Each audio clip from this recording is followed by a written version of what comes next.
নমস্কার, চাঁদের আসরে আপনাদের সবাইকে স্বাগত। আজকের নিবেদন প্রখ্যাত কবি নির্মলেন্দু গুণের একটি অসামান্য কবিতা।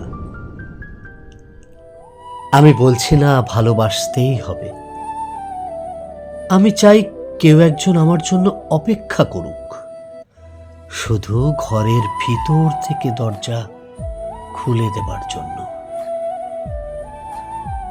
বাইরে থেকে দরজা খুলতে খুলতে আমি এখন ক্লান্ত।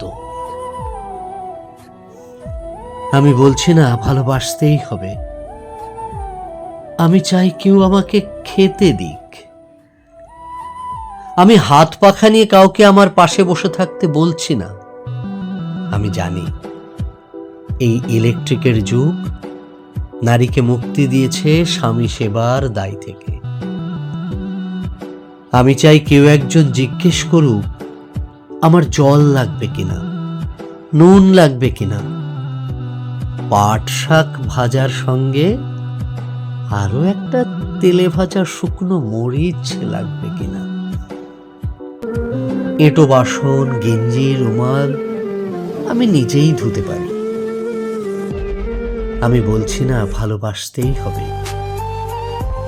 আমি চাই কেউ একজন ভেতর থেকে আমার ঘরের দরজা খুলে দিক,